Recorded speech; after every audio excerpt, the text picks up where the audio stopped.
Et maintenant, bon, les choses redeviennent normales. Kawasaki a augmenté son avance près de 50 secondes après 4 heures de course sur Christian Sarron. Mais au 123e tour, c'est le coup de théâtre. Cette carcasse est bien celle de la Yamaha numéro 3, une moto déchiquetée sous l'impact du choc. La fourche est plantée à 50 mètres du cadre. Heureusement, Christian est debout, furieux, mais vivant. Espoir anéanti donc pour la Yamaha numéro 3 après 4 heures de course. Reste à tirer les enseignements de cet échec. Voici ce qui reste de la Yamaha pilotée par Christian Sarron. Une moto disloquée après un choc terrible au 123e tour. D'un côté le cadre, de l'autre à plus de 50 mètres, la fourche. Christian sort miraculeusement indemne. Je ne pense pas que c'est son problème physique qui a pu provoquer la chute. Quand on voit les traces, ce qu'on a pu voir sur le circuit, il est tombé dans le virage du musée. Le virage du musée au freinage de 50 mètres, à ce moment-là, ils sont à une vitesse de 200 km/h. Et quand on voit la trace dans le bac de gravier et tout, je pense qu'il y a dû y avoir un problème technique sur la moto. Parce que pour tirer une trace de plus de 50 mètres dans du gravier, à cette vitesse-là, il peut y avoir qu'un problème technique. Je pense que c'est pas dans un dépassement, surtout que ça lui est arrivé à l'entrée du virage. Le classement qui n'a pas évolué depuis tout à l'heure, c'est-à-dire que c'est toujours la Kawasaki numéro 11 qui est en tête, suivie par la Honda RC45 numéro 7. Et en troisième position, une Suzuki, celle d'Hervé Moineau, la numéro 4. Mais on remarque tout de même que la Kawasaki a adopté un rythme tout de même plus rapide que toutes les autres machines. Ça vient, on voit, il y a des disparités d'ailleurs en fonction des changements de pilote, Jean-Claude, c'est-à-dire 2 à 4 secondes selon les pilotes. On peut parler aussi de la première machine privée qui est en 6e position, c'est une RC45. Elle est pilotée par Guy Bertin, un vieux de la vieille, on en parlait aussi. Oui, c'est quelqu'un qui a du métier. Guy Bertin a gagné plusieurs fois les 24 heures du monde, donc alors, il a une expérience. Là aussi, un équipage homogène, ils tournent à peu près dans les mêmes temps tous les trois. C'est quand même tout de même très important. Et comme tout combat, eh bien, il y a des victimes. Nous allons y revenir dans quelques instants avec Jean-Luc Moreau et Jean-Claude Chemarin. Mais la course a perdu l'une de ses principales actrices et 3 de ses acteurs, Christian Sarron, Dominique Sarron, Jean-Marc Delétang sur la Yamaha d'usine. Vous l'avez vu dans Turbo, la machine, la belle machine, est sortie, a fait un tout droit dans un des virages du circuit Bugatti. Heureusement, chute spectaculaire, mais sans gravité pour Christian Sarron. J'ai essayé de régler mon levier de frein avant qui me gênait. J'ai une main un peu abîmée. Mon levier de frein avant me gênait. J'ai essayé de le régler. Et j'ai, disons, fait une petite faute de concentration. Je suis arrivé un peu trop fort dans le virage, préoccupé par ce levier de frein avant. Quand on connaît les exigences de pilotage d'une machine comme l'YZF que vous aviez, est-ce que justement c'était entre guillemets raisonnable de prendre le départ avec une main blessée ? Écoutez, je pense que j'ai effectué mon premier relais dans de très bonnes conditions et sans problème. Simplement, ma main blessée m'imposait une position de levier de frein bien particulière et cette position s'était modifiée. Donc Dominique me dit, tu aurais dû ralentir dans la ligne droite s'il fallait pour régler le levier de frein puisque c'est réglable. Moi, j'ai voulu essayer de le faire en roulant vite. C'est là mon erreur. L'abandon de Christian Sarron profite à la Honda d'Alex Vieira qui occupe désormais la seconde place à un tour derrière l'inévitable Kawa numéro 11. Troisième, la Suzuki de Moineau. La 4e place est occupée par l'autre Kawasaki, mais la tuile s'abat sur Christian Aquin. Victime d'une panne d'essence, il est contraint de pousser sa moto jusqu'au stand, soit 2 km de marche à pied. Et c'est bien connu, la marche à pied, ça use. Le réservoir a déjaugé. Jean-Luc, Jean-Claude, de la casse, beaucoup de casse, d'ores et déjà après 5h45 de course. Il s'est passé effectivement beaucoup de choses. D'abord, la Honda numéro 7 d'Alex Vieira a été prise de malaise, surchauffe. Et deuxièmement, surtout, la deuxième Kawasaki, la numéro 35, est tombée en panne d'essence et rejoint actuellement les stands où on doit retrouver Eric Courly. Qui était en bagarre pour la 2e place. Eric. Oui, je suis avec Christian Bourgeois. Christian Bourgeois, qu'est-ce qui s'est passé ? Panne d'essence. Panne d'essence apparemment. C'est un mauvais calcul ? Non, je ne sais pas ce qui s'est passé, pas du tout. Il faut savoir que les bons pilotes perdent 2 secondes, maximum 2-3 secondes par rapport au meilleur temps dans la journée.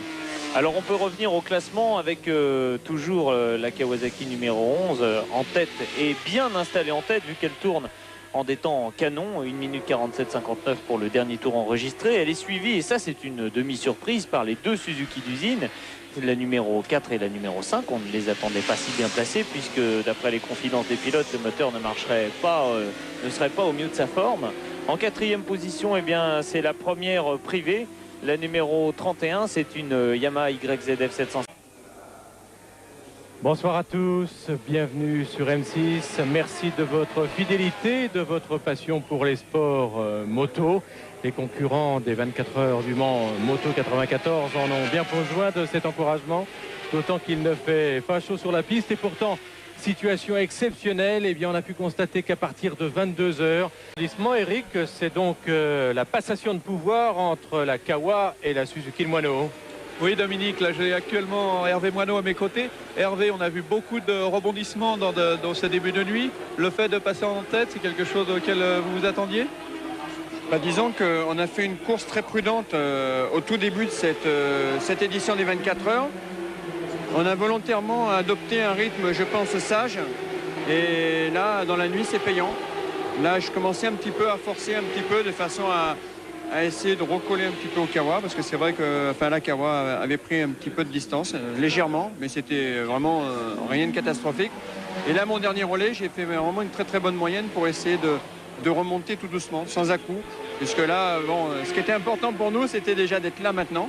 Puisque l'année passée, à cette même heure, on n'était malheureusement plus en course. Donc je pense que maintenant, pour nous, le moteur a l'air de très bien tourner. On va essayer d'augmenter un peu le rythme. Aucun problème de pilotage de nuit. Les écarts entre les premiers et les derniers sont plus importants. C'est quelque chose qui peut être dangereux.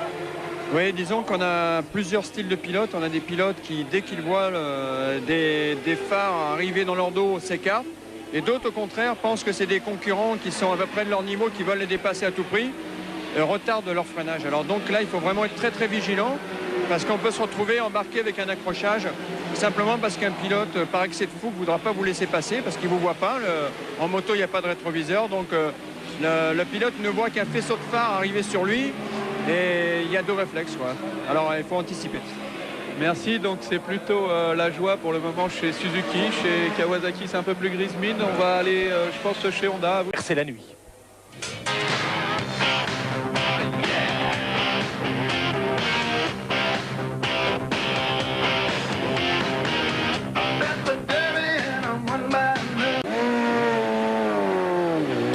Alors là, on démarre. On démarre des stands, donc on aborde la courbe Dunlop qui à pleine vitesse se prend à plus de 250 km/h. Et donc là, on peut constater que le champ de vision et de lumière est relativement étroit. Il faut reconnaître que le circuit, dans la majorité des virages, il est éclairé, mais la nuit, les pilotes évitent de tangenter les points de corde parce que s'accumule le gras, l'huile, et donc étant donné que la visibilité est réduite. Là, le pilote arrive au virage de la Chapelle qui se négocie à la corde.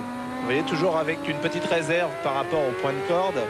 Là, le pilote est en pleine réaccélération pour passer sous la passerelle Dunlop, pour négocier un grand virage à gauche, où est tombé d'ailleurs Christian Sarron. Alors là, c'est un virage où il y a beaucoup d'accidents la nuit. Pourquoi? C'est un virage qui est relevé tout d'abord et qui se négocie à plus de 120-140 km/h selon les pilotes. Et du fait de son inclinaison, rassure les pilotes et souvent sortent de la trajectoire et qui est un peu plus glissante. Là, ils arrivent au garage vert qui est un double droite, ou là qui est en dévers aussi, donc virage technique. Là, les pilotes reprennent de la vitesse et donc arrivent à une vitesse très élevée puisqu'ils arrivent dans cette portion à près de 240 km/h pour négocier un freinage qui les permettra de rentrer dans le S du chemin au bœuf, un gauche puis un droite. Et là, ils reprennent de la vitesse pour arriver dans les S bleus. Donc, on peut constater que les champs de vision sont très réduits et donc ils se repèrent par rapport aux zones de freinage et aux panneaux qui leur indiquent les distances. Là, ils négocient le droite des S bleus, le gauche suivant. Voilà, et donc après, ils vont arriver au raccordement qui est un double droite. Il y a là, des automatismes tout de même. Les pilotes connaissent le circuit. Hein. Oui, les pilotes connaissent le circuit et se basent beaucoup sur les panneaux de signalisation qui annoncent 150 mètres, 100 mètres, 50 mètres. Voilà. Voilà, on rentre au stand. On a fait un petit tour là, pas tout à fait complet quand même. Mais je pense que pour les gens... On a eu l'expérience de l'année passée où sur les deux phares que nous utilisions, un était complètement masqué par un verre bleu. La vision vraiment de la piste est moins importante. À la base, ce sont des phares qui étaient utilisés sur les avions. Bon, maintenant, on en a construit des plus spécifiques pour la moto. Ça présente plusieurs avantages. Dans la nuit, la Suzuki de Moineau, la vieille, et Orgex prend la tête, profitant d'ennuis mécaniques de Kawasaki. Avec la Kawasaki de tête qui doit stopper pour changer tout le circuit de frein. Dans la nuit, autre souci pour la moto numéro 11, alors que Battistini réalisé 27 minutes, c'est le dernier rebondissement de la nuit, une nuit fertile en événements, avec tout d'abord la Kawasaki numéro 11 qui tentait de revenir sur la Suzuki numéro 4 de tête. Mais au ravitaillement, alors que Battistini prend le relais, la moto refuse de partir, il est 4h20, la Kawa rentre à son stand. Batterie qui s'est déchargée, donc qui n'a pas permis à la moto de repartir, donc on l'a changé et maintenant ça va. Mais en fait, ça commence à être lassant comme ça de remonter et d'être stoppé pour des broutilles. Malgré cet arrêt, la Kawa conserve la deuxième place devant la Suzuki numéro 4. Mais à 5h37, Hervé Moineau rentre à son stand. Le verdict est sans appel. Le moteur s'est mis à chauffer au fil des tours, donc il faut intervenir. Dominique, là, qu'est-ce qu'il y a comme problème? Petit problème de chauffe moteur et on regarde. Peut-être un joint de culasse. Le joint de culasse a effectivement rendu l'âme. Une épaisse fumée s'échappe du moteur. Une seule solution, démonter la bête agonisante, en ôter le cœur et opérer à vif. C'est une urgence.